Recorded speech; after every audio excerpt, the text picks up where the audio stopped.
Friends అందరికీ నమస్కారం. Welcome to my channel. Your mind is your path అంటే మీ మనస్సే మీ బ్రతుకు బాట. ఇది ఏ విధంగా మనం సమర్థించుకోవాలి అంటే ఒక మనసు యొక్క స్థితిని బట్టే మన జీవన విధానం అనేది ఆధారపడి ఉంటుంది అంటారు మనోవైజ్ఞానిక శాస్త్రవేత్తలు. అది ఎలా అంటే మన మనసులో ఏదన్నా ఒక ఆలోచన మెదిలినట్లయితే అది ఒక కార్యరూపం దాల్చడానికి కొంత సమయం తీసుకుంటుంది. అనేక రకాలైనటువంటి సంఘర్షణలు మనసులో చోటు చేసుకున్న పిదప ఒక అవుట్కమ్గా ఒక వర్క్ అనేది బయటకు వస్తుంది. దాన్ని ఇంప్లిమెంట్ చేయడానికి అది వర్క్ అంటే పని కావచ్చు, ప్రణాళిక కావచ్చు, ఇంకేదన్నా ఒక సబ్జెక్ట్ కావచ్చు. దానికి ఒక రకమైనటువంటి రూపకల్పన చేసి దాన్ని సాధించే దిశగా మనం ఎప్పుడైతే ఉపక్రమిస్తామో అది ఒక లక్ష్యంగా మారి ఆ లక్ష్య సాధన కోసం చేయవలసినటువంటి కృషిని మనసు కూడా కొంత ప్రభావితం చేస్తుంది. అంటే మన మానసిక స్థితి మీద ఆధారపడి మనం ఏదైనా ఒక ఆశయంగాని లక్ష్యంగాని పెట్టుకున్నట్లయితే దాని పరిణామం అనేది లేదా దాన్ని సిద్ధింపజేసుకునే కార్యక్రమం అనేది ఆధారపడి ఉంటుంది. అంటే మన మనసు కానీ స్థిరంగా ఉన్నట్లయితే మనం ఏదైనా ఒక పనికి పూనుకున్నప్పుడు ఆ పని మీద కావాల్సినటువంటి శ్రద్ధాశక్తులు, అదేవిధంగా పరిశ్రమ, క్రమశిక్షణ ఇవన్నీ కూడా తోడుగా సహకరిస్తాయి. అదే మానసిక స్థితి కానీ సరిగ్గా లేదనుకోండి, చిందరవందరగా ఉందనుకోండి, గందరగోళానికి లోనైందనుకోండి, మనం ఏదైనా కార్యక్రమం తలపెట్టినా కూడా అది సజావుగా ముందుకు సాగపోగా ఒక్కోసారి వికటించే ప్రమాదం ఉన్నది. కనుక మన జీవిత గమనాన్ని నిర్ణయించేది మన మానసిక స్థితి. అంటే ఇప్పుడు మనం ఉన్నటువంటి స్థితికి మన మానసిక స్థితే కారణం. నిన్నటి స్థితికి కూడా మన మానసిక స్థితే కారణం. రేపటి భవిష్యత్తులో మనం అందుకోబోయే స్థితికి కూడా మన మానసిక స్థితే పూర్తి కారణమై ఉంటుంది. అలాగే మనసు అనేది కూడా ఒక కండరం లాంటిదే. అది కూడా సంకోచిస్తుంది, వ్యాకోచిస్తుంది. కనుక దానికి పుష్టికరమైన ఆహారం ఇవ్వాలి. అంటే పుష్టికరమైన ఆలోచనలు ఇవ్వాలి, ఆరోగ్యకరమైన ఆలోచనలు ఇవ్వాలి.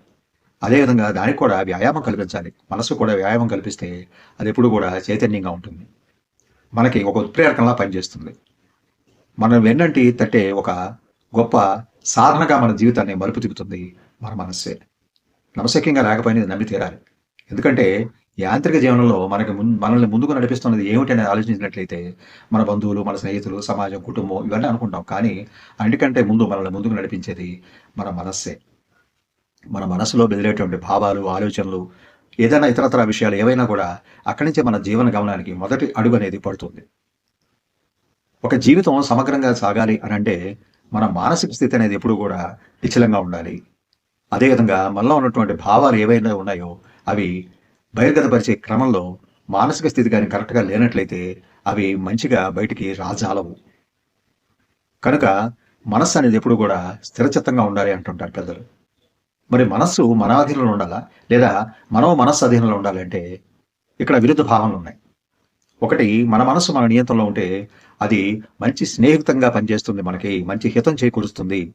అలా కాకుండా మనం మనస్సు అధీనంలో కానీ వెళ్ళిపోయినట్లయితే అది చేసే అపకారం చాలా ఎక్కువగా ఉంటుందని ఒక రకమైనటువంటి వాదనలు కూడా ఉన్నాయి. కాకపోతే ఈ మనస్సు మన చెప్పు చేతల్లో ఉండాలి లేదా మనస్సు అనేది నిలకడగా ఉండాలి అంటే మనం ఏ విధంగా దాన్ని నియంత్రణలో ఉంచుకోవాలి, లేదనుకుంటే దానికి ఏ విధమైనటువంటి తర్ఫీదు ఇవ్వాలి అనేటువంటి విషయాలు కానీ గమనించినట్లయితే కొంతమంది పెద్దలు కొన్ని సూచనలు చేయడం జరిగింది. మొదలుగానే చెప్పుకున్నట్టు మంచి ఆహారం ఇవ్వడం ఒకటి, అంటే మంచి ఆలోచన రూపంలో. రెండోది క్రమశిక్షణ అనేది కూడా మనసుకి ఇవ్వాలి అంటారు. ఏ విధమైన క్రమశిక్షణ అంటే ఎటువంటి ఒడిదుడుకులు, ఎటువంటి ఉత్పాతాలు ఎదురైనా కూడా తట్టుకొని నిలబడగలిగేటటువంటి శక్తియుక్తుల్ని మనం మనసుకి ప్రసాదించాలంటే అది మన ద్వారానే వెళుతుంది. బయట నుంచి పనిచేసేటువంటి శక్తులు అంటే బాహ్య శక్తులు లేదా బాహ్య ప్రేరణలు కొంతవరకే పనిచేస్తాయి. అంతర్గతంగా మనలో ఉండేటువంటి శక్తులు లేదా ప్రేరణలు అనేది మన ముందుకి నడిపిస్తాయి. అవే మనసుకు సంబంధించినవి పూర్తిగా.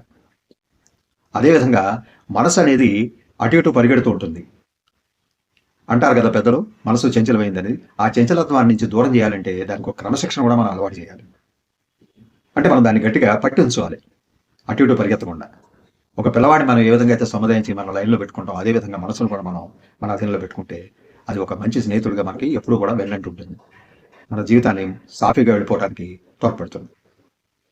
అలాగే మనసుని సిద్ధం చేసుకోవాలంటారు. ఉదాహరణకి మనం రేపు తెల్లవారుజామున విమానాన్ని అందుకోవాలనుకుంటాం. ముందు రోజు రాత్రి పడుకునే ముందు అలారం పెట్టుకుంటాం సహజంగా, ఆ 3 గంటలకు లేవాలి అనే ఉద్దేశంలో. కానీ మనసుకి ఎప్పుడైనా సమాచారం బలంగా అందించాం అనుకోండి, అలారం కంటే ముందు మనమే లేస్తాం. ప్రయాణం ఉంది కదా లే అని మనసు అనేది మనల్ని తట్టి లేపుతుంది. ఆ విధంగా మన ఒక సమాచారాన్ని మనసుకు కానీ పదే పదే అందించినట్లయితే అది ఒక స్వయం సూచనగా పనిచేస్తుంది. ఇలా ఎన్నో ఉదాహరణలు చెప్పుకోవచ్చు. కనుక మనసుని సిద్ధం చేసుకోవడం అనేది ఇక్కడ ముఖ్యం. మనసు ఎప్పుడైతే సంసిద్ధంగా ఉంటుందో మనం రోజువారీ కార్యక్రమాల్లో కానీ ఇతరత్ర దైనందిన జీవితంలో కానీ మనకి ఎటువంటి ఒడిదుడుకులు కూడా ఉండవు. కానీ కొన్ని సందర్భాల్లో చికాకు కలిగించే సందర్భాలు ఎదురవ్వచ్చు మనకి. లేదా మన కోపతాపాలు రావచ్చు. లేదా ఇతరత్ర భావోద్వేగాలు మనల్ని ఒక్కోసారి కుదపవచ్చు. కానీ అటువంటి పరిస్థితుల్లో కూడా మనసుని ఎప్పుడూ కూడా స్థిరంగా ఉంచుకున్నట్లయితే, స్థిరచిత్తంగాని మనం అలవాటు చేసుకున్నట్లయితే వాటిని అధిగమించడం చాలా సులువవుతుందని మనోవైజ్ఞాన శాస్త్రవేత్తలు అంటా ఉంటారు. ఇది కేవలం సాధన వల్ల మాత్రమే సాధ్యమవుతుంది. అదేవిధంగా మనం మనసు గురించి ఏదైతే అనుకుంటామో, అంటే నువ్వు బలహీనంగా ఉన్నావు, నువ్వు ఏ పని చేయలేవు, నువ్వేమీ చేయలేవు అనే అసమర్థత గాని మనం దానికి పదే పదే సూచనగా గాని అందించినట్లయితే మనం అసమర్థతగానే మిగిలిపోతాం. అలా కాకుండా నువ్వేదైనా సాధించగలవు అనేటువంటి ఒక రకమైన ఉత్ప్రేరకాన్ని, ఉత్సాహాన్ని గాని మనసుకి ఇచ్చినట్లయితే అది మనం స్వయం సూచన చేస్తుంది. యూ కెన్ డూ అని. అంటే ఏదైనా అనుకున్నప్పుడు, బలంగా అనుకుని నేను చేయగలను అనుకున్నప్పుడు, ఆ మనసులో ఎప్పుడైతే మనం ఆ స్వయం సూచన చేసుకోగలుగుతామో, మనం చేపట్టిన కార్యక్రమం ఎంత పెద్దదైనా కూడా అది సజావుగా, సక్రమంగా అనుకున్న టైంలో పూర్తవుతుంది. చేయలేము అని మనసుకు చెప్పుకున్నప్పుడు మనం లోకమంతా ఏకమైనా కూడా, సహకరించినా కూడా మనం ముందుకు అడుగు వేయలేం, విజయం సాధించలేం. ఇది మనసుకు సంబంధించినటువంటి పెద్ద విషయం. మీరు మనస్సు అనండి, అంతరాళం అనుకోండి, లేదా అంతర్గతంగా ఉండే పదార్థం అనుకోండి, ఏదైనా అనుకోండి, దీనికి ఉండేటువంటి శక్తి అటువంటిది. కనుక మనకు మనస్సు అనేది మన జీవిత బాటని, మన బ్రతుకు బాటని నిర్ణయిస్తుంది. Your mind is your path. అలాగే మనసుకు సంబంధించినటువంటి అనేక అంశాలు ఈ మధ్య కాలంలో సైంటిఫిక్ కూడా ముందుకు రావడం జరిగింది. అసలు మనసు అనేది ఏమిటి, దానికి ఏదన్నా ఒక ఇమేజ్ అని ఉన్నదా, లేదా అది బాహ్య పదార్థమా, అంతర్ పదార్థమా, లేదా కంటికి కనిపిస్తుందా అనేటువంటి విషయాల్లో తజ్జీలు జరుగుతుంది. ప్రతి అణువులోనూ కూడా మనసు సంబంధించిన అంశం అనేది ఉంటుందని ఇటీవల ఒక శాస్త్రవేత్తలు కనుక్కోవడం జరిగింది. అది ఎంతవరకు కరెక్ట్ అనేది రాబోయే కాలంలో నిర్ణయం చేయవచ్చు. మెదడు వేరు, మనసు వేరు. మెదడు అనేది ఒక ఫిజికల్ రూపం ఉన్నది, భౌతిక రూపం ఉన్నది. కానీ మనస్సు అనేది అభౌతికమైనది, అంటే అన్నిటికీ అతీతమైనది. కానీ ఏదో ఒకటి మనల్ని నడిపిస్తున్నది అని మటుకు నమ్మి తీరాలి. అది మనస్సు అంటామా, అంతర్గతం అంటామా, ఇంకేదన్నా అంటామా, అనేది మన ఇష్టం. కానీ మనం ఈ యాంత్రిక జీవనంలో పడి మనస్సు అనేది ఉన్నదని, దాన్ని సక్రమైన మార్గంలో ఉంచాలని, లేదా దానికి మంచి ఆహారం ఇవ్వాలి, అంటే మంచి ఆలోచనలు ఇవ్వాలనే ఆలోచనలు, అటువంటి కసరత్తులు మర్చిపోయాం దాదాపుగా. వేరే వేరే విషయాల మీద ఆసక్తి ఎక్కువై. కనుక మనస్సుని క్రమబద్ధం చేసుకోవడం, మనస్సుని నిలకడగా ఉంచుకోవడం, మనస్సుని మన అధీనంలో ఉంచుకోవడం అనేది చాలా తప్పనిసరి. మనసు ఎప్పుడైతే మన అధీనంలో ఉంటుందో మన జీవితం కూడా చక్కగా పరిణమిస్తుంది. కనుక ఎటువంటి విషయాల పట్ల శ్రద్ధాశక్తులు పెట్టుకొని, మనసుకు సంబంధించిన విషయం ఏదైనా ఉన్నది అనుకున్నప్పుడు ఎవరో ఒకరితో షేర్ చేసుకుంటే మనకు ఉన్నటువంటి భారం కూడా తగ్గే అవకాశం ఉంది. అది అదే మనసులో ఉంచుకొని దిగులు పడి మనకు మనంగా ఆందోళన, ఆవేదన చెందినట్లయితే చివరికి నష్టపోయేది మనమే. కనుక మనకు ఎవరైనా మనతో పంచుకునే వాళ్ళు ఎవరైనా ఉన్నప్పుడు వాళ్ళకు కూడా చెప్తే కొన్ని విషయాలు మన మనసు కూడా తేలికవుతుందంటాం, మనసు భారంగా ఉందంటాం. ఇవన్నీ కూడా మనసుకు సంబంధించిన విషయాలు. ఇది ఎవరి వ్యక్తిగత జీవితంలో వాళ్ళ స్వానుభవయ్యేటువంటి విషయాలు.